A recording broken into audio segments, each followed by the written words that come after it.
करूं। उत्तर प्रदेश में आपने देखा कि जिस प्रकार उत्तर प्रदेश का नाम कैसा हुआ करता था और आज उत्तर प्रदेश में राम राज्य वास्तव में राम राज आ गया है और भव्य श्री राम मंदिर का निर्माण हो रहा है। ऐसे हमारे उत्तर प्रदेश के उप मुख्यमंत्री माननीय केशव प्रसाद मौर्य जी, आपको मैं आमंत्रित करता हूं, आप आए और इस जनता को संबोधित करें। माननीय केशव प्रसाद जी। राम राज आएगा। बोलिए भरथरी बाबा की, भारत माता की, और जोर से बोलिएगा जय श्री राम। भारतीय जनता पार्टी की परिवर्तन यात्रा आज जनपद अलवर के थाना गाजी में हमारे राजस्थान प्रदेश के एक सजग पहरेदार के रूप में भारतीय जनता पार्टी की ओर से नेता प्रतिपक्ष के रूप में जो लगातार आपकी आवाज को सदन में बुलंद करते रहे, ऐसे आदरणीय राजेंद्र जी राठौर जी, जिनको अभी आपने सुना, हमारे पूर्व प्रदेश अध्यक्ष आदरणीय अशोक जी परनामी, उनका भी उद्बोधन आपने सुना, हमारे पूर्व मंत्री, हम लोग लोकसभा में साथ थे 2014 में, और इस यात्रा के संयोजक आदरणीय CR चौधरी जी भी मंच पर यहाँ पर हैं, हमारे प्रदेश के उपाध्यक्ष आदरणीय श्रवण बगड़ी जी हमारे यहाँ पर हैं, हमारे जिनके अगुवाई में आज यहाँ पर ये स्वागत और जनसभा का कार्यक्रम हुआ, ऐसे हेम सिंह भड़ाना जी, पूर्व मंत्री राजस्थान सरकार, हमारे जिले के अध्यक्ष श्री अशोक गुप्ता जी, हमारे विधानसभा के प्रभारी नेमी चंद जयमन जी, जिले के प्रभारी यात्रा की दृष्टि से गोवर्धन सिसोदिया जी, सहयोगी श्री ऋषिराज शर्मा जी, श्री राम हेत यादव जी, हमारे धीरज जैन जी, और मंच पर और मंच के सामने बड़ी संख्या में हमारे, चाहे वो जिले के होंगे, मंडल के होंगे, बूथ के होंगे, ऐसे सभी कार्यकर्ता पदाधिकारी मित्रों, यहाँ पर उपस्थित भारी संख्या में मेरे बड़े बुजुर्गों, मेरी माताओं बहनों, मैं आप तक आ नहीं सकता, यही समय आप सबको सादर प्रणाम करता हूं। मेरे लिए सौभाग्य की बात है कि आज आप सबके बीच में आया हूं, लेकिन कोई बात कहने से पहले एक निमंत्रण देना चाहता हूं। आपके राजस्थान प्रदेश के अंदर 2023 में विधानसभा चुनाव हो रहा है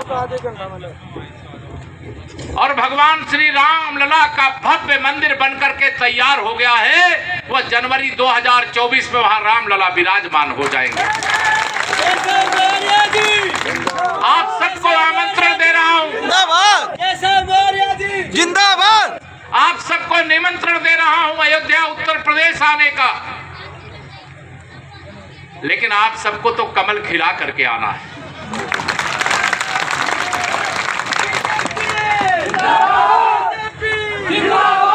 मैं राजस्थान की ताकत को जानता हूं। हम लोग उत्तर प्रदेश में 2014 का जब लोकसभा चुनाव हो रहा था, माननीय नरेंद्र मोदी जी के हाथों में भारत की बागडोर सौंपना था। उस समय हमारे यहाँ 80 लोकसभा सीटें थी, हम उसमें से केवल 73 जिता पाए थे।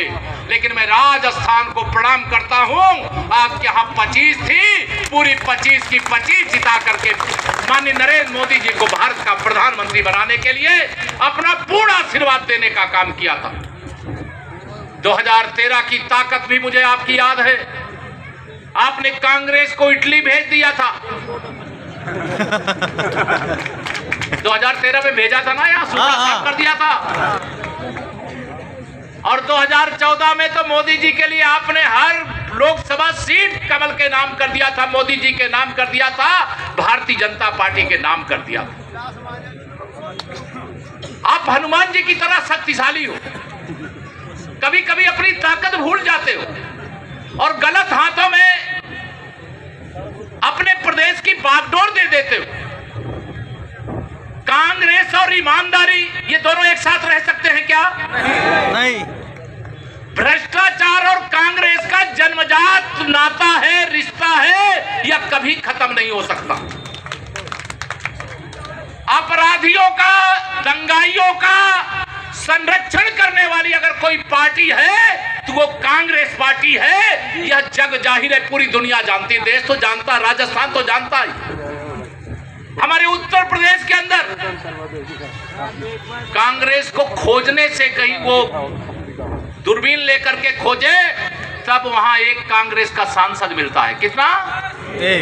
एक रायबरेली लोकसभा से, जहां से श्रीमती सोनिया गांधी जी चुन करके आई हैं। और इस बार मैं आपको बता रहा हूं, रायबरेली में भी कमल खिला देंगे। उत्तर प्रदेश में दूरबीन लेकर के खोजने से भी कांग्रेस नहीं मिलती। ऐसा नहीं कि उत्तर प्रदेश वाले कांग्रेस के कारनामों को बाद में जाने हैं। जैसे आप जानते थे वैसे यूपी वाले भी जानते थे। और कांग्रेस मुक्त उत्तर प्रदेश हो सकता है तो कांग्रेस मुक्त राजस्थान भी हो सकता है। हो सकता है कि नहीं हो सकता? दोनों हाथ उठा बताइए, हो सकता है कि नहीं हो सकता? मैं 2016 में उत्तर प्रदेश भारतीय जनता पार्टी का अध्यक्ष बना था। 2017 में उत्तर प्रदेश के विधानसभा चुनाव थे। अब जब 2016 में मैं अध्यक्ष बना तो हमारे विधायकों की संख्या 40 थी। हमारे यहां 403 विधायक चुन करके जाते हैं। लेकिन यह परिवर्तन यात्रा और जनता का समर्थन दोनों देख करके जब मेरे पत्रकार मित्र मुझसे पूछते थे, मेरे नौजवान मित्र मुझसे पूछते थे कि केशव जी कितनी सीटें जीतोगे, पहले मैं 265 प्लस कहता था, बाद में मैंने कहा अब की बार 300 पार। और आपको बताते हुए मुझे खुशी हो रही है कि हमने 40 विधायकों से उत्तर प्रदेश में 325 विधायक की संख्या जिता करके विधानसभा में पहुंचा करके मुख्यमंत्री योगी जी की अगुवाई में हमने अपनी सरकार बना लिया। और हमारी सरकार की सुगंध आप तक आती होगी, आती है कि नहीं? आती है। उत्तर प्रदेश में अच्छा काम हो रहा है कि नहीं हो रहा है? हो रहा है। भ्रष्टाचारी हो, अपराधी हो, माफिया हो, गुंडे हो, उनके खिलाफ कार्रवाई हो रही है कि नहीं हो रही है? हो रही है। यहाँ तक खबर आ जाती है कि आप लोगों को भी ये काम राजस्थान में भी होना चाहिए कि नहीं होना चाहिए? होना चाहिए। तो सुशासन और विकास की गारंटी भारतीय जनता पार्टी है। भ्रष्टाचार और अपराध और दंगों की गारंटी कांग्रेस पार्टी है। कांग्रेस पार्टी का युग खत्म हो गया है और सुशासन भाजपा, गरीब का, किसान का, नौजवानों के उज्जवल भविष्य का, माताओं बहनों को के सशक्तिकरण का युग आ गया है। और इस युग को लाने में आप सबकी बड़ी भूमिका है। अगर आपने माननीय नरेंद्र मोदी जी के हाथों में देश की बागडोर नहीं सौंपी होती तो जम्मू कश्मीर से धारा 370 कभी हटती क्या? बताइए, हटती क्या? नहीं। अयोध्या में रामलला की जन्मभूमि पर भव्य मंदिर बन रहा होता क्या? आज यह सब कुछ हो रहा है तो आपके आशीर्वाद और समर्थन के बल पर हो रहा है। मैं आप सबको आह्वान करने के लिए आया हूं, निवेदन करने के लिए आया हूं। परिवर्तन यात्रा के माध्यम से भारतीय जनता पार्टी राजस्थान प्रदेश के नेतृत्व ने आपसे अपील की है। मैं भी उत्तर प्रदेश की 25 करोड़ जनता की शुभकामनाएं आपको देते हुए आपसे प्रार्थना करता हूं। मेरा बूथ, हम लोग नारा लगाते हैं, मेरा बूथ, जोर से बोलिए, मेरा बूथ सबसे मजबूत। जो भी यहाँ सब कार्यकर्ता नहीं होंगे, यहाँ तो सैलाब उमड़ रहा है। मैं अभी जहां से यात्रा में शामिल हुआ हूं, जहां स्वागत हो रहा है वहां भी विशाल जनसभा का रूप धारण कर रहा है और जहां जनसभा हो रही वो सैलाब मैं अपनी आंखों से देख रहा हूं।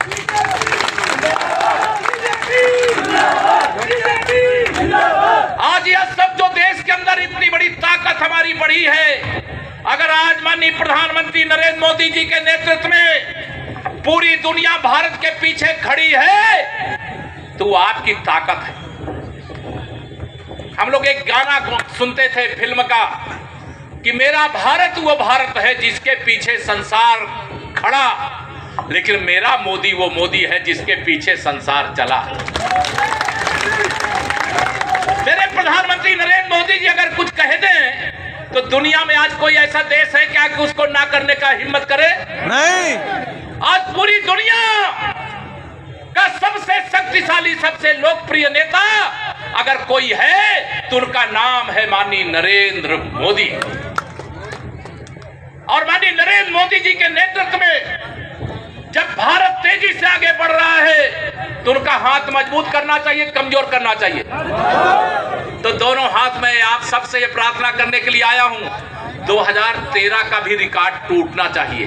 तोड़ दोगे? तोड़ देंगे। यहाँ मैंने 2500 बीघा जमीन का भी विषय सुना है, यहाँ के भ्रष्ट विधायक का भी विषय मैंने सुना है, और मैंने तो तुष्टीकरण की पराकाष्ठा करने वाली राजस्थान की जो सरकार है उसके कारनामे भी यूपी तक है। यहाँ हमारी कुछ आपको अच्छाइयां सुनने को मिलती होंगी, लेकिन इस सरकार, कांग्रेस की सरकार के कारनामे ऐसे हैं, गहलोत सरकार के कारनामे ऐसे हैं कि हमें अच्छाइयां सुनने के लिए उत्तर प्रदेश में नहीं मिलती।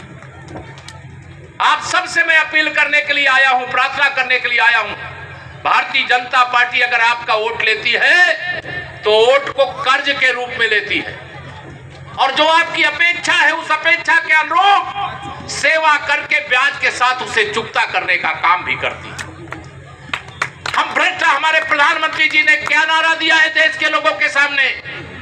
अगर देश को आगे बढ़ाना है, देश को दुनिया में नंबर 1 बनाना है, देश को विश्व गुरु बनाना है, तो क्या करना होगा? भ्रष्टाचार मुक्त भारत। और कांग्रेस भ्रष्टाचार मुक्त कर सकती है क्या? उनके एक प्रधानमंत्री जी का, हमारे आदरणीय नेता प्रतिपक्ष राठौर जी को बहुत याद होगा, तमाम वरिष्ठ लोग यहाँ सामने भी बैठे। श्री राजीव गांधी जी प्रधानमंत्री हुआ करते थे, वो कहते थे हम दिल्ली से अगर 1 रुपया भेजते हैं तो जिस किसान के लिए, मजदूर के लिए, महिला के लिए, नौजवान के लिए भेजते हैं उसमें से तो 85 पैसा बीच में खा जाते हैं।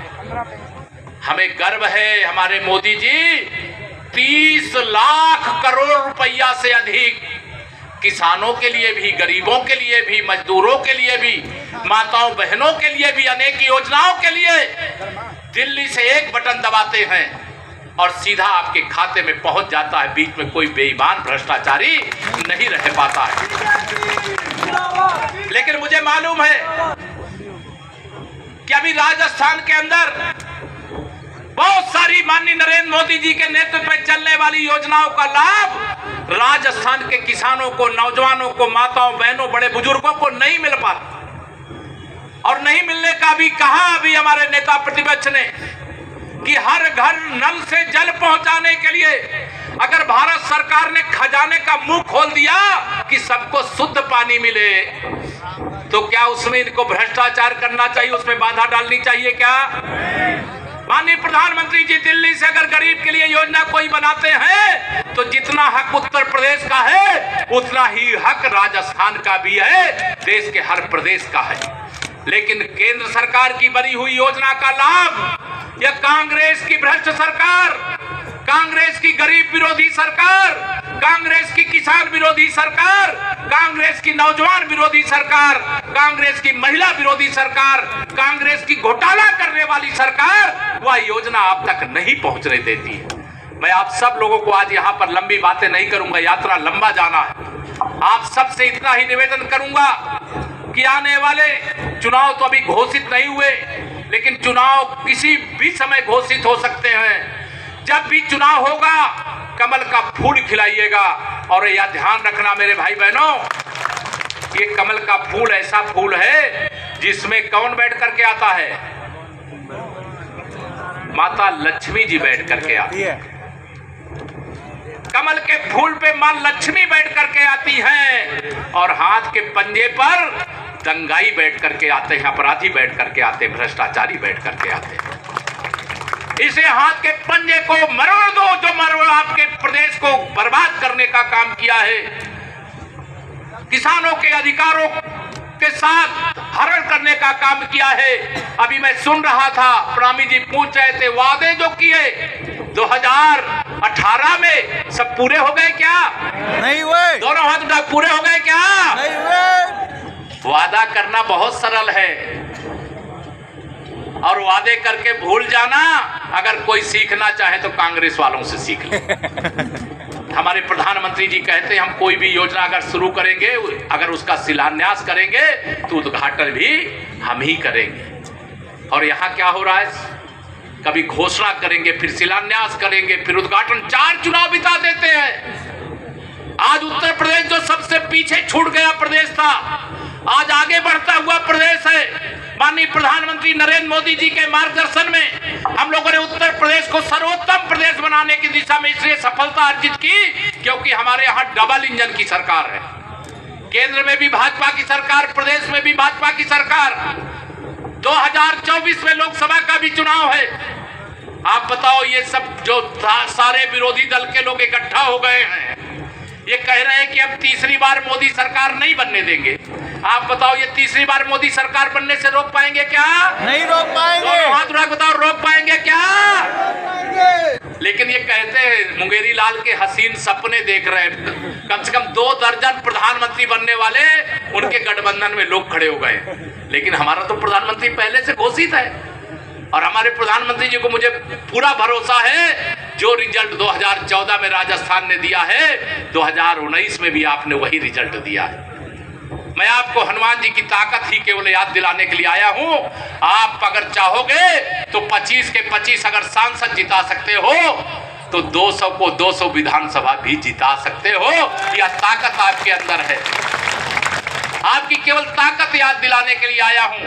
और माननीय मोदी जी को तीसरी बार देश का प्रधानमंत्री बनाने के लिए, भारत को विश्व में नंबर 1 बनाने के लिए राजस्थान का भी नंबर 1 बनना जरूरी है। राजस्थान का भी नंबर 1। ये राजस्थान की माटी को हम लोग शीश झुकाते हैं। आप सब अयोध्या आते, मथुरा आते, काशी आते हैं, लेकिन इस राजस्थान की माटी के प्रति उत्तर प्रदेश के निवासी के नाते जितना प्रेम है, जितना लगाव है, जितनी श्रद्धा है, मैं उसे शब्दों में व्यक्त नहीं कर सकता। अभी बताए कि यही विराट नगरी है जहां पांडवों का अज्ञातवास बीता। यही भगवान महाराजा भर्तृहरि का स्थान है, जिनका जयकारा करने से मुझे एक अलग प्रकार का आनंद का अनुभव हुआ है। मैं आप सब लोगों को आज यहाँ पर यही कहना चाहूंगा कि आप 2024 जनवरी में राजस्थान में 2014 और जो 2019 में आपने रिकॉर्ड बनाने का काम किया। और ये मैं जानता हूं, 2014 का जब लोकसभा चुनाव था तब राजस्थान में किसकी सरकार थी? कांग्रेस की सरकार थी। याद है कि नहीं? आपको याद है? नहीं, वसुंधरा जी की सरकार थी, वसुंधरा जी की सरकार। लेकिन 2019 का जब लोकसभा चुनाव हुआ तो यहां कांग्रेस की सरकार थी। लेकिन चाहे भाजपा सरकार रही हो तब भी आपने 25 सीट जिताया, और चाहे फिर कांग्रेस सरकार रही हो तब भी आपने 25 की 25 सीट जिताने का काम किया। मैं आप सबसे यही अपील करके प्रार्थना करके जाऊंगा, कोई भी बातें आएंगी, अभी चुनाव आते आते बहुत सारे लोग बहुत प्रकार की बात करने के लिए आपके बीच में आएंगे। मैं एक ही बात कह करके जा रहा हूं, बाकी सब कुछ जाइएगा भूल। याद रखिएगा 56 इंच के सीने वाले माननीय नरेंद्र मोदी और कमल का फूल। यही विनती करके करता हूं आप सबको सादर प्रणाम। मेरे साथ दोनों हाथ उठा करके फिर से बोलिए, जय श्री राम, जय श्री राम, भारत माता की, भारत माता की। बहुत बहुत धन्यवाद।